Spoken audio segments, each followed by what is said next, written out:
उचित व्यवस्था हो जाए, उससे पानी की नल डाल के लाइन डाल के शहर में सप्लाई की जाए तो हमारे पानी की बहुत बड़ी समस्या एक मिट सकती है। और अधिक से अधिक तालाब बनाए के साथ यही हमारा जल के प्रति सुझाव है। जैसा कि अभी डॉक्टर राजेंद्र प्रसाद जी ने बताया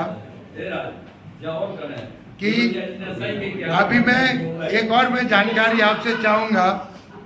ये हमारा जो सुमेरा तालाब है, सुमेरा तालाब के पीछे भी एक तालाब हुआ करता था। आप लोगों ने, कई लोगों ने देखा होगा। हमने देखा छोटा तालाब था, छोटा तालाब था जो करीब 20 एकड़ 25 एकड़ में बसा था। वो पूरा तालाब खो गया, उसको ढूंढना पड़ेगा।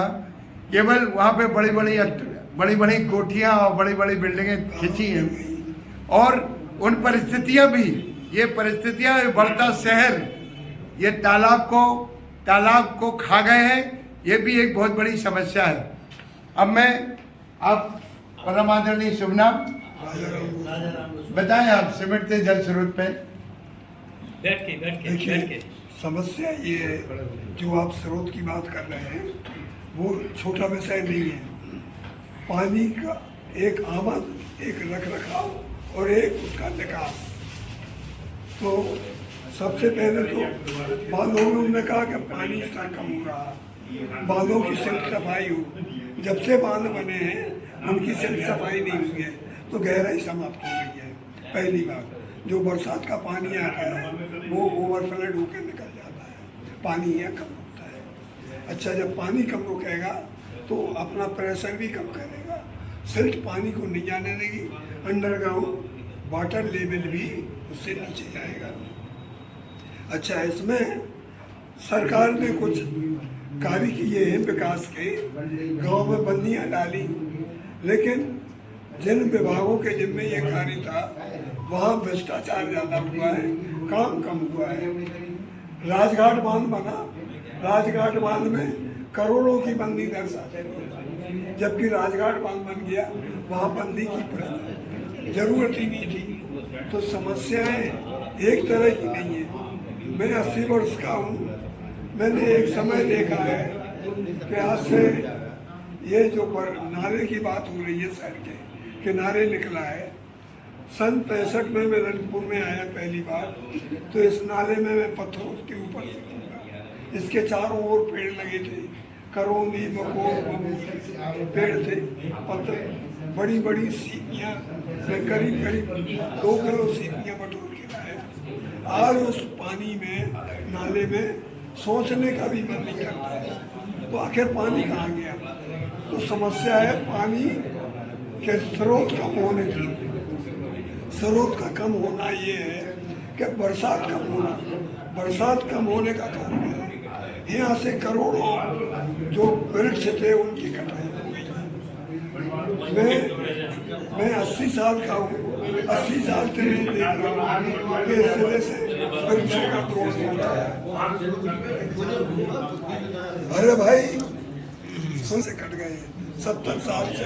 जल की बात नहीं, अरे वही तो, जब पेड़ नहीं होंगे तो जल कहाँ से? ये जो नाले में पानी बहता था 12 महीने, आप कौन से नाले का? कौन सा नाला? ये कौन सा? बयाना नाला।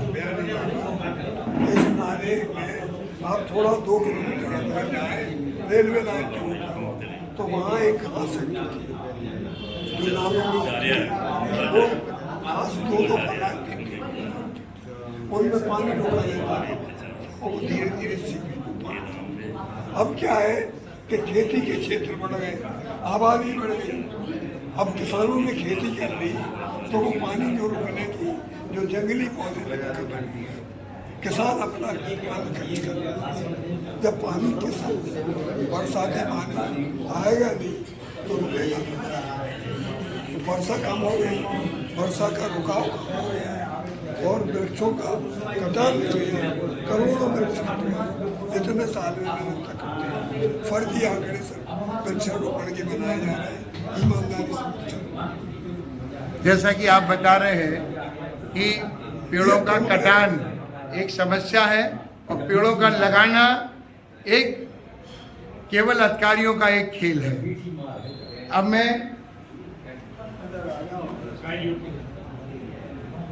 मेरा नाम सुरेश कुमार श्रीवास्तव।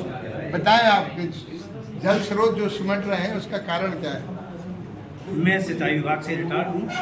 चूँकि सिंचाई विभाग जल स्रोतों का एक प्रमुख स्रोत माना जाता है। अभी बात चल रही थी कि हमारे गोविंद सागर में सिल्ट जमा हो गई। हकीकत है जब बरसात का गंदा पानी आएगा किसी जगह इकट्ठा होगा तो उसमें सिल्ट तो जमा होगी। और अब इस सिल्ट को इकट्ठा करने के लिए एक प्रपोजल बना था कि गोविंद सागर की सिल्ट हटाई जाए। उसका जब एस्टीमेट बना तो पता चला सिल्ट हटाने में जितना खर्चा आने वाला है उसमें दूसरा बांध बन के तैयार हो जाएगा। इसलिए यह समस्या फैल हो गई। अब हकीकत यह है कि लोग कहते पेड़ कट गए, वे तो कट गए, दूसरे लग नहीं सकते। तो कौन सी समस्या इस तरीके जिसकी समाधान हम कर सकते हैं? उसके लिए केवल ये है, वास्तव में तालाबों के किनारे, नदियों के किनारे जो बेहद अतिक्रमण हो गए हैं, जिनकी वजह से पानी रुक गया है, उनकी धार खत्म हो गई है, अगर उनको शासन या प्रशासन के द्वारा हटाने की प्रक्रिया की जाए, कुछ कोशिश की जाए, तो पानी थोड़ा सा बदल सकता है, बन सकता है। अन्यथा ये केवल बातें हैं, भाषण हैं, इन सबसे कुछ होने वाला नहीं है। धन्यवाद। अजय श्रीवास्तव से पूछेंगे जो प्रसाद जी विद्या मंदिर के प्रबंधक भी हैं और साईं ज्योति के संस्थापक हैं। चूँकि ये कई एनजीओ में काम कर चुके हैं, इन्होंने पानी के ऊपर भी काम किया। हम इनसे जानकारी चाहेंगे कि पानियों के जल स्रोत जो छोटे नाले बड़े नालों को पानी देते थे, बड़े नाले नदियों को पानी देते थे, जो छोटे तालाब थे वो जनसंख्या बल बढ़ने के कारण वो शहर में आए, शहर में वहाँ पे कोठियाँ खड़ी हो गई। इस पे